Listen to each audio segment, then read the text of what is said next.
Hello, you guys. It's been a fucking minute. And before I even get into this video at all, I really want to talk about what's been going on with me. I went in depth on this in a live recently. I've been going live pretty much regularly.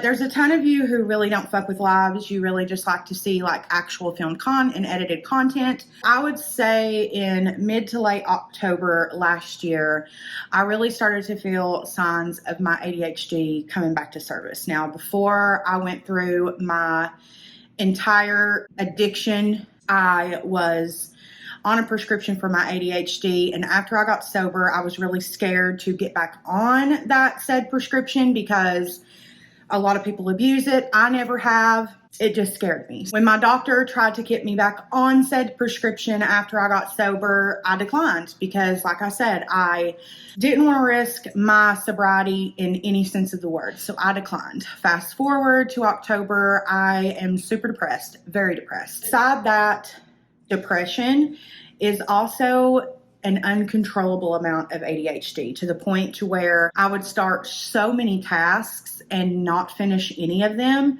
I couldn't really keep up with my day-to-day. For example, our home was completely trashed, and I'm just being honest with you guys. It was like dishes piled up to the top of the sink, laundry not being done every day. This is when Dolly was approaching a year old. She was still a puppy, and she went through a terrible phase that ended about 2 months ago where she would literally tear our house apart when we would leave. It was just a lot, and I wasn't cleaning up those messes because every time I would start a task, I would start 10 more behind it. So my cure-all for this was to just stop doing anything. Went to see my doctor. He was like, Morgan, you need to be on this said prescription. Like 100%, this is what's going to make you better. This is what you need. This is, I'm telling you, I'm a doctor and I'm telling you. And I told him no. I actually told him to go fuck himself because I felt like he was pressuring me, and I felt like he was just trying to prescribe me something and like send me out the door, like he wasn't really trying to help me. When in all actuality, looking back now, I do want to really say, because his wife watches my videos, and I really do just want to say that I'm sorry because I was completely wrong. I told him no and pushed and pushed and pushed until March of this year. And in March of this year, my depression got to an all-time low. One of my closest subscribers that has been here from the beginning disappeared, and I still haven't heard from her to this day. That added to it. Not that I'm saying it's her fault at all. So if she ever comes across this video or ever comes back to my channel in any way, it is not your fault. And I want you to know this. You know who you are. I had no desire to do YouTube at all. Even when I was starting to take my prescription the way my doctor had been asking me to for 6 months, I still had no desire to do YouTube. I would do lives every now and then. I would post a video maybe once a month. That was it. I really had zero desire to do social media. I mean, I was doing TikTok a little bit, but not any more than the average person who is on social media. Fast forward to last month.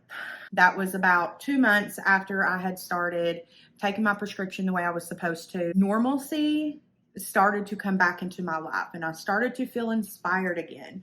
I started really taking notes on the Amber Heard Johnny Depp case and got really excited to like make a full long series video for you guys. And lives became like 4 a week. I got really excited about YouTube again. And today I am here to finally tell you guys a story time. So I want to tell you guys the reason why you haven't gotten a story time. I will never tell you guys a story time when I'm in a bad place. Sometimes the doctor is right. It's not always, which is fucking unfortunate, because then you're like, well, what the fuck am I supposed to do then? Do I listen to my doctor or don't I listen to my doctor? And the answer is there is no right answer. I'm so fucking excited to tell you guys this story time. As of today, we're going into the second week of June. I'm so excited. I love you guys. I'm so glad to be back. Thank you to everyone who is patient. I want to give a ginormous, huge shout out to my subscriber, Brianna. So this subscriber is very special to me. She has really stuck by me. She's been a subscriber of mine for probably going close to a year now. We don't know each other in real life, but she really stepped up as far as being a moderator. She's been in every single one of my lives. She's on my TikTok. She's on my Instagram. Like, she's everywhere. She stood by me. She's part of my membership program, which I really even haven't had a chance to tell you guys about. There is a membership program. It will be below. You can also send thanks on this channel. We did get fully monetized and approved, so you can do all of the things. But I did want to quickly say thank you to Brianna for standing by me when I was in a really, really dark place. So without any further ado, let's go ahead and get into today's story time. Also, we're drinking celery juice because hot girl summer, am I right? 2, 3, let's switch this up.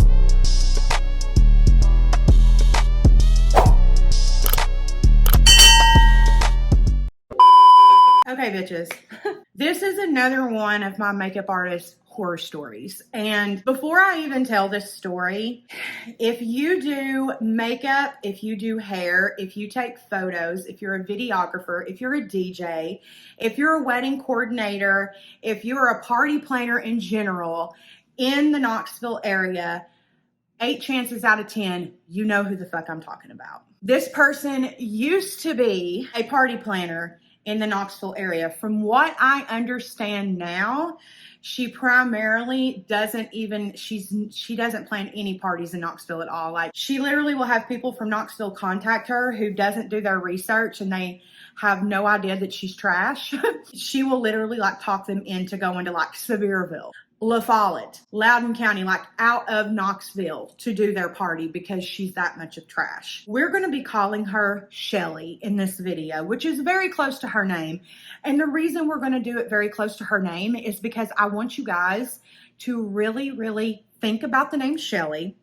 What names are close to Shelly? If you plan a party in Knoxville, beware. However, this does not mean that anybody who has a name in Knoxville that's close to the name is this person. And obviously we are not sending this person any hate. We are just trying to save someone some humiliation and money. Okay? Okay. I met Shelly in 2016. We met through mutual friends. It is not rare if you're a makeup artist, photographer, hairstylist, etc., for different event coordinators or planners to reach out to you to add you to their Rolodex. Send like a lookbook. Get your business Instagram or whatever, and they'll show their clients the different Instagrams. So if they are looking for a makeup artist or a hairstylist or a DJ or whatever, they have reference. I give all of my info to Shelly, of course. I've sent my information out to probably 5 dozen event coordinators, wedding planners, party planners, whatever. And about 2 weeks after I send Shelly my information, literally this is the very first client that I worked hand in hand in with Shelly. She calls me and says that there's this bride, tells me that it's very short notice. Her wedding is in 3 days and she needs a makeup artist. Now, I was a new makeup artist at this time.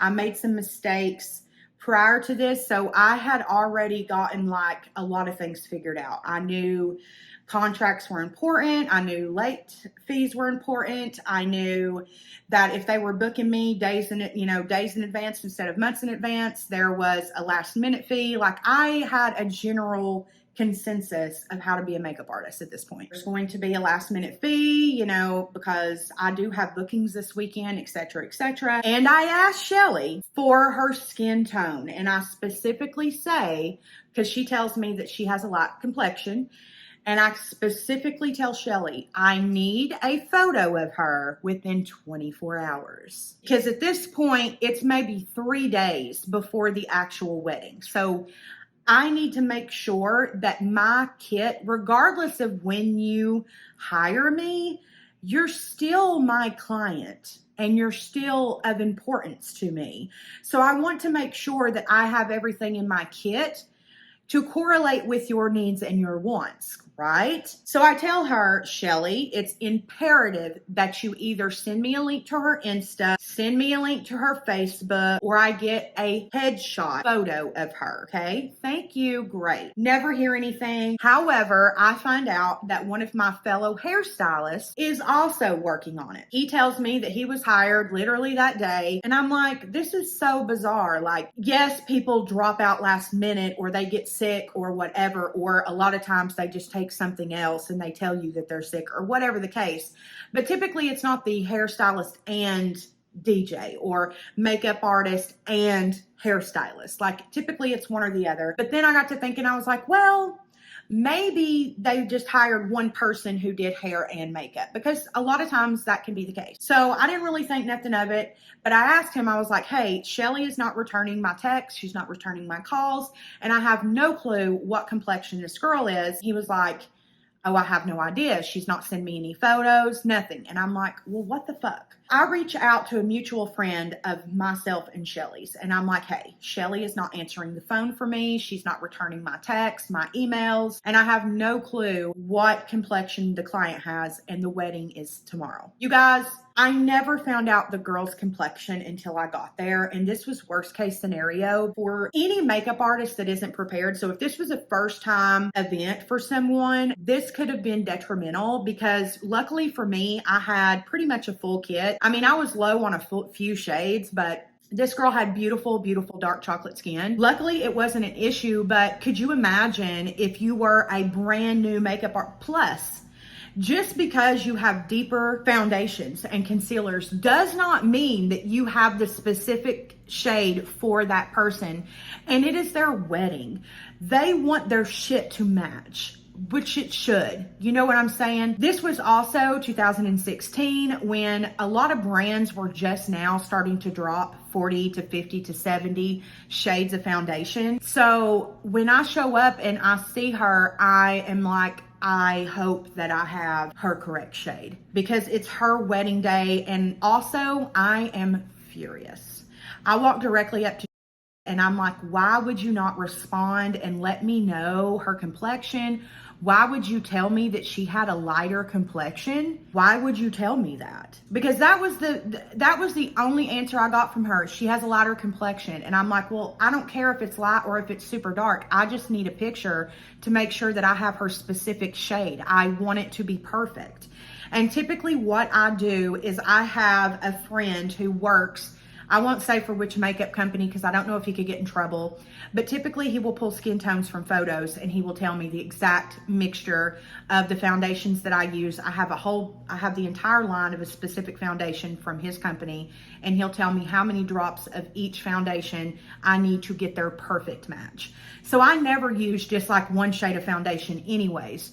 But why did you tell me she had a lighter foundation? And this is where the wheels started to turn. And guys, the story hasn't even started yet. This is still a preface to the story. I am pissed. I am mostly upset for the bride. I'm just confused. So I go and I do the bride's makeup, and this is where she completely told me everything, told me that she didn't even know she was going to have a hairstylist or makeup artist until the night before the wedding. And she feels like that it was like a last minute thing, like she just, threw people together.